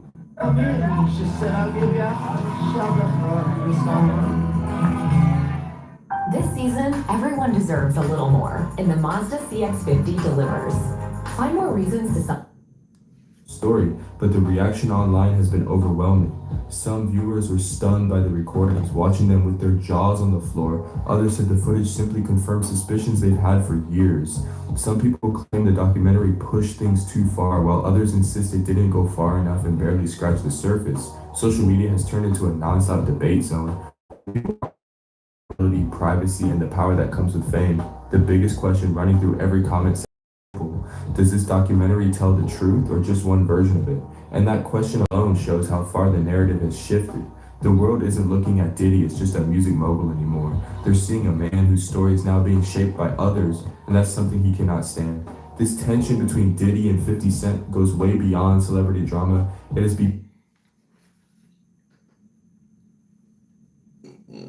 This is just dealing with, things that you don't want to deal with. 50 is a person, and if somebody come at you a certain type of way and you ain't like that, you get offended, you might have a lifetime, grudge against this person. Like he got with Ja Rule. Ain't like this the first person. Like ain't like, oh, this the first person he had beef with. Like this man had beef with everybody, goddamn. So I mean, I don't know what to tell you, bro. Become a cultural moment, a moment where private influence crashes into public exposure, and nothing about it feels small. It's two strong personalities with a long, complicated history, now locked together through a documentary. Neither one can escape. No matter what happens next, their names are tied to this collision. For Diddy, this documentary feels like an attack on who he is at the core, a threat to his identity, his empire, and everything he built. He believes it was designed to tear him down piece by piece, and in his eyes, 50 Cent is the one pulling the strings. For 50 Cent, that shit already done, bro. It's like, you done, my nigga. You done, bro. That shit over with. It's about speaking up when everybody else stays quiet. He feels like he's stepping into a space that the industry avoided for years, and in his mind, he's doing something that actually matters. Whether people agree with him or not, he's pushed a conversation right into the center of the culture, one that many insiders tried to dodge for a long time. The documentary also forces the public to look at some uncomfortable topics: celebrity accountability, privacy, influence, and the type of pressure people face when they're inside powerful circles. Hey man, y'all go check out this Star Snitch. Yeah, y'all check out Star Snitch. We're going to Panda Press.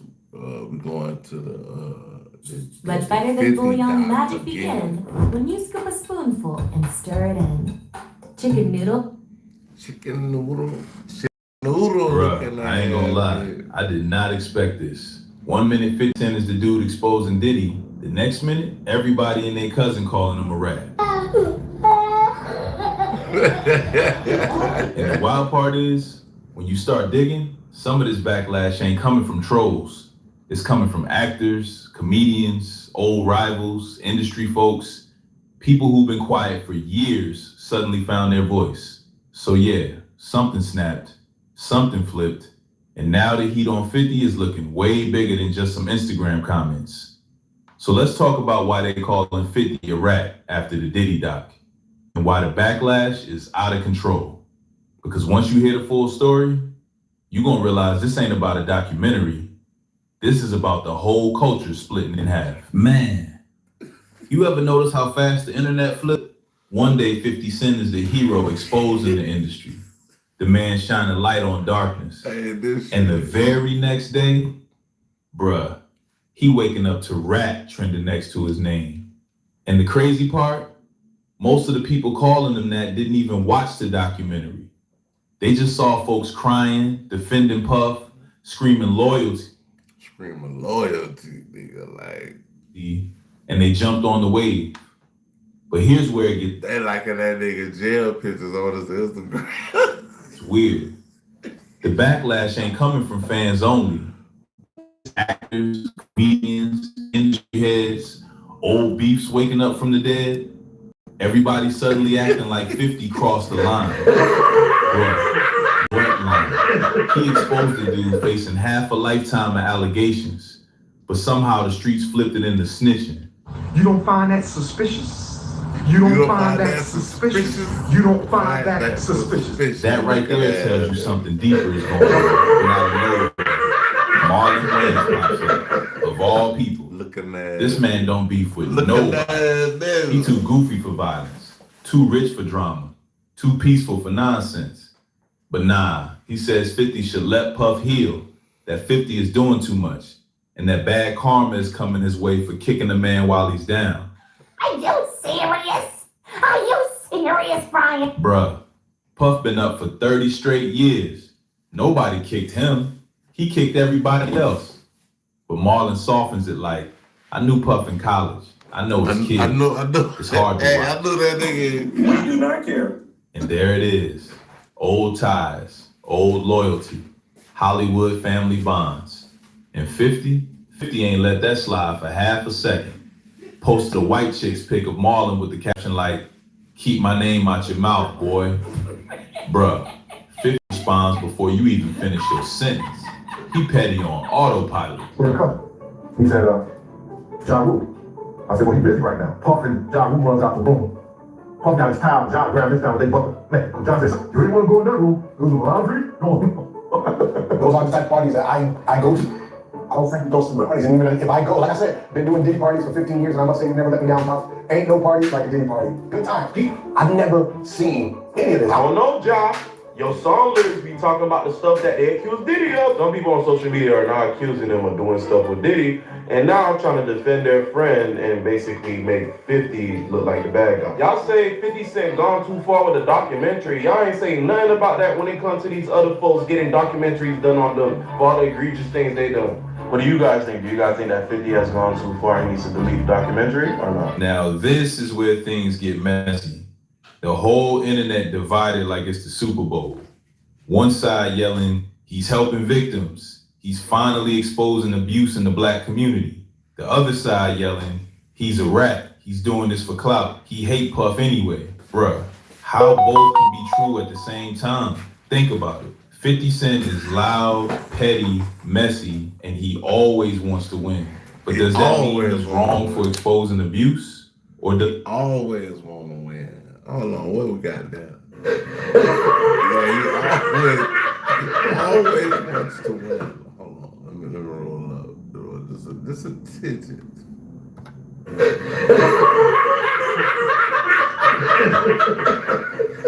Yeah, he always want to win. Does the truth suddenly lose value because a petty man said it. The culture love accountability until it's one of our own facing it. Then suddenly everything is snitching, out of pocket, not your place. As if protecting abusers somehow equals pro-black. Make it make sense. Huggies double grip strips versus baby gear. Will it stay put? A toy piano? Yep. Sense. And then here comes Ja Rule. Ja Rule just made an interesting point. He said, let's be real, that nigga don't give a fuck about the victims. We all know why he did the doc. Herman's a cancer to the culture. If he cares so much, then donate the profits to charities for domestic violence. Now, I will say this. I do think that this documentary is giving 50 Cent a whole lot. I ain't gonna say that, bro. I'm just going.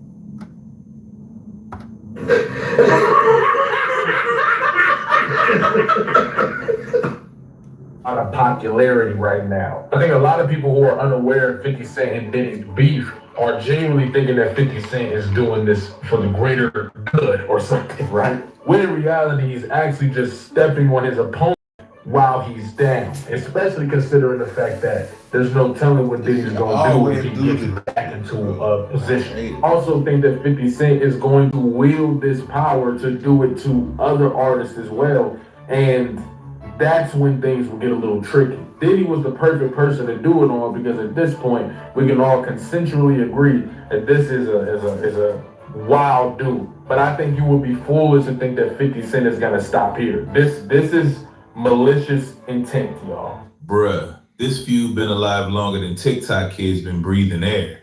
Ja hops online calling 50 a rat, a snake, a fake, and even pulls up 2013 domestic violence charges. Even though the domestic charge got dropped and 50 pled to vandalism. But Ja don't care about facts. He wants smoke. Then bro says he's making his own documentary about 50. After calling documentary snitching. So which one is it? If exposing men is snitching, then you about to snitch back? The math ain't mathin'. And then he says he's suing 50 for reposting a public interview that was already viral. Bruh, Ja's trying everything short of skywriting I hate 50 over Manhattan. Let me tell you the real reason it ain't loyalty, it ain't friendship, it ain't black unity. Bruh, they scared. SCARED. Because once you expose one industry monster, people start wondering, hold up, who else been doing wild stuff behind the scenes? Hollywood running around like, relax, 50. Stop it. Get some help. You doing too much. You messing up the ecosystem. You mean the system where y'all protect billionaires and sacrifice victims to keep your invites to the brunches? Let's be real. A lot of people defending Diddy ain't defending him. They defending themselves. Because if 50 keep pulling threads, half the industry sweater gonna fall apart. Marlon hit us with the classic Hollywood escape. I ain't in it. Sir, you just talked for 5 minutes straight, told us your relationship history with Puff, your spiritual view on karma, your emotional trauma, Damn, son. your thoughts on 50, and then you wanna bow out like I'm Bennett and I ain't in it? Bruh, you knee deep in it.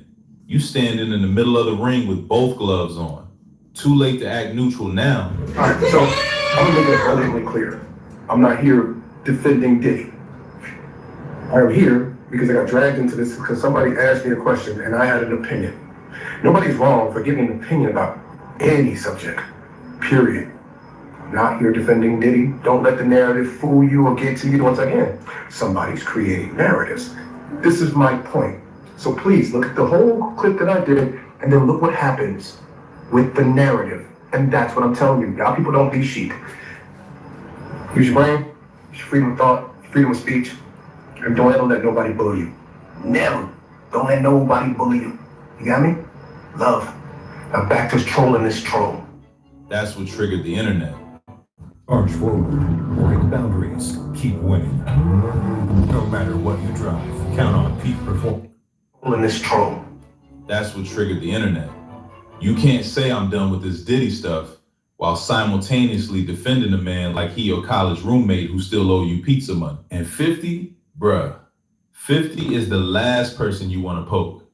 This man got pettiness in his bloodstream. He don't blink. He claps back. Instant transmission. You say one sentence, he already got a meme, a caption, a throwback photo from 2004, and a remember when you wore this trash outfit joke ready to go. Posting Marlon and white chicks would keep my name out your mouth, boy, was nuclear level petty.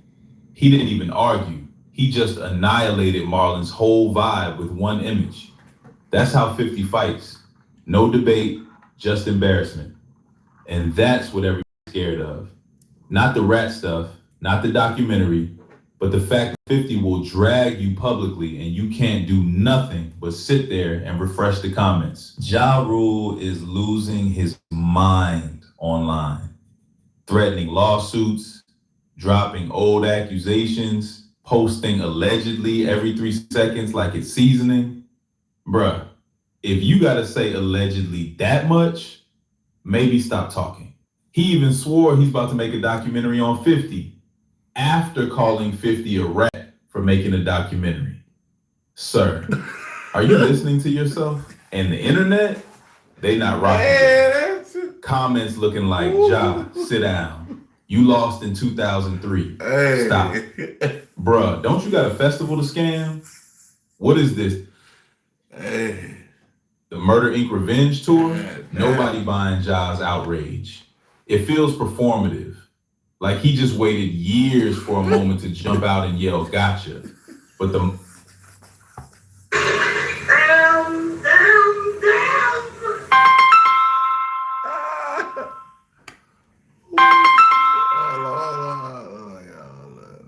They call me on the line. Moment ain't momenting. And dragging 50's old vandalism case? You're showing me how unserious you are. That ain't gotcha. That's Google search. Try harder. Here's what nobody want to admit. 50 not getting dragged because he snitched. Nah, that's the surface level lie people tell when they don't want to face the truth.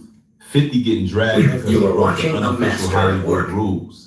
The ones everybody pretend don't exist. Rule number 1, never expose the man with money, power, or connections. Rule number 2, never expose the man who can destroy your career. Rule number 3, never expose the man everybody owes favors to. Bruh, Diddy been protected. People been whispering about him for years, but whispering is where it stopped. 50 said, nah, I'm done whispering. And that's when the fear kicked in. If 50 gets away with exposing Diddy, then what stops somebody from exposing the next powerful dude? Or the next one? Or the next? That's why the backlash so wild.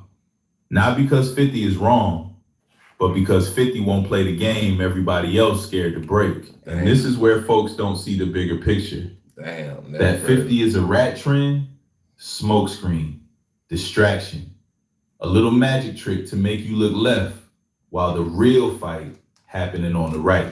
Because mark my words, if Diddy gets out or if he gets desperate, we get in the Diddy versus 50 war like we've never seen before. Bro, imagine Puff dropping a whole 6-part documentary talking about, let me tell you about Curtis. Imagine him pulling out old stories, old beefs, old receipts. 50 gonna respond with memes, jokes, IG posts, and a whole 12-episode series called Here's What He Didn't Tell You. This ain't over. Not even close. This is... Bro, this shit is nuclear war in the rap game at this point. Like, shit. I went in talking about that with cats and shit. I don't even want that big. I don't want to talk about no cats. Let's go to most scandal Los Angeles. See what they talking about.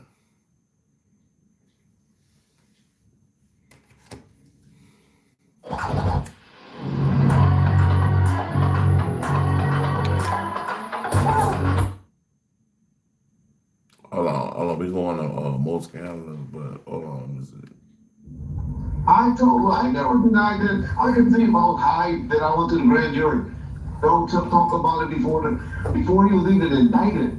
I said, I've been to the grand jury. I just testified at the grand jury. Keeping you going down. You better get your.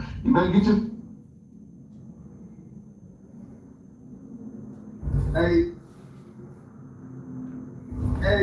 I got Valentino on, man. He wanted to talk to you, man.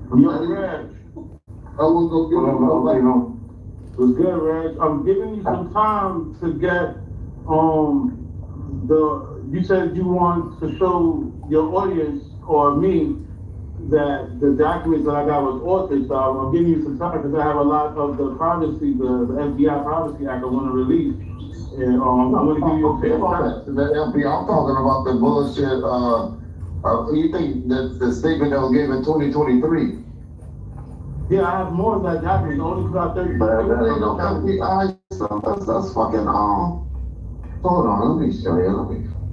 You know, FBI stuff though. That's fucking. Information Act. That's what he got. It's a Freedom of Information Act. Well, we're talking 2023. That's. Just hold on. I'll send you a screenshot right now. Hold on. So you said I got the year wrong? You say, I mean, if you got anything from FBI, I ain't talking to no FBI since LJ and them and shit. What's that, 99, 2000? All of this is the deposition from hold on, dude, I'm saying that. Hold on, and also, if it is a deposition, you gotta be careful what you're denying and what you're saying yes to, because I don't wanna get you there to, oh, that's what you couldn't see. Here, I just sent my whole deposition to do things. I just sent my own. How many pages was that? Let's see. I'll send it to you under that one that I say is, I called you a clown. I got you under. You supposed to block that number? I never blocked it. I told you I don't block it. That John unblocked your ass. I didn't block you. You always block. I don't block people though. I don't block. Can you call Vlad right now and get rid of them strikes? They gonna fall off. I don't want to go like they gonna fall off in 3 days. Why are you man enough to send them shots when you can't say ceasefire? I told my audience, look, hold on. This is all I'm saying. I would agree with you. If I knew they were gonna fall off. Yeah, Reggie need to goddamn get his story together. Reggie need to get his story together. That story those.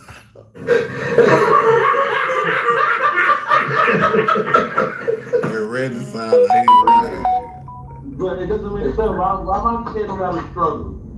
But how is it affecting you? I'm asking you. How is it? Because whenever I ever need to call the state Red, they gonna be like, Red, you be playing back and forth. You be making up what they do. I'm not going to use this against you. I'm not RJ. I'm not going to use it. I just get them strikes off my channel. I'll call Leo. I'll call Leo his assistant or whatever. We waiting right now. Hey, well, I don't think no answer, but I just said y'all this. You got a phone? Later. You got $1,000 gas. Bring the police report. You got $1,000 gas. Your Galaxy was $1,000. That's what you said, right? Or do you got a new phone? What they call shit? I got about 5 people on my phone line. Just hung up with 2 of my grandsons on the phone with AT&T or right. So your phone can make a 3-way. You can call Leo and say, hey, stay down. Get rid of the shots right now. My whole point is why for 3 days? We're talking about 3 days. I've been struggling. My channel been struggling for more than 3 days. If you see it as, oh, he's shot, he'll heal up in 3 days. I look at him. I've been carrying these bullets for the last 7, 8 days. Don't be like RJ, man. RJ got a shot on me out of jealousy and him. Yeah, I don't know what's up with your RJ. I don't fuck with RJ, so. RJ's a Benedict Arnold. He said the N-word and tried to cover it. And then he pretended he wanted to be keeping these friends. You know what got shit about it? You and what's that other clown? What's that clown name? Me? What's that putting me in? What's that fool name? From New York. What's that nigga name? No joke. holiday season, every macro bar is You more know, than put just choke no joke in this shit. Hold on, y'all, I ain't got freaking. No, put choke no joke in that shit. Got you still dealing with him or something? Nah, I was never included in that. Never linked RJ and Choke together. They got their own relationship. And But anyway, y'all got the paperwork. Yeah, I just sent y'all my deposition. How many pages is the deposition? Can somebody tell me? Whatever you said. Hold on, I sent it to both of y'all. I sent it to them too. Rep, you sent it. Oh yes. Come on now, dog. That's gonna be a whole big. Come on, man. Reggie did a lot of talking. This motherfucker. It's like deposition of one lawsuit. Okay, yeah. Reggie was talking to the feds and the people from the law. Reggie was talking to everybody. Oh, you know, Reggie was the police, so. You gonna say this was the same shit that's in that. Reggie a police, his daddy a police. It's a 302 or whatever. It's the same shit. This is a fucking deposition. This is a deposition. And then probably the rest of the opposition. He's saying it's a deposition, but you told in the deposition. And what those people said that I did the Come on deposition now, or a dog. lawsuit. Come on, man. How many pages? Have you ever seen a privacy, or FBI privacy information? No, I ain't never did no FBI okay, shit. Can I school you or give you some information on that? Go ahead. Look at Tupac. Go online. Look at Tupac and Eazy-E's FBI information act. They have. So what do you mean? Does this mean you talk to them, or does this mean that they were looking at you? Because I'm sure they were following my ass. Hold on, no. They put together a case. They put together a whole. It's like a PDF. They put together a whole PDF of shit that you did, or a whole. What I got was I'm gonna let you know what I got. What they told me was it was your federal background report. Okay. They did a federal background check on me and gave me the documents. I'm gonna let you know what I got on you. So that's why when your wife and all that shit came up and all that. But when you saying that, wait a minute, when you say that I talked to them because they did a background investigation, that don't mean I talked to them. That means they were investigating me. Right? So all that means they were investigating me, not that I talked to them. Thank you for being honest with that. Because even Shook said, why is there a grand jury on you for the assassination of Pac and him? Well, all I laid down was an atmosphere. I went to the grand jury. I never denied that I went to the grand jury on QBD. I almost bragged about it. Like told QBD that was my son. Y'all remember me telling QBD? I'll be right back.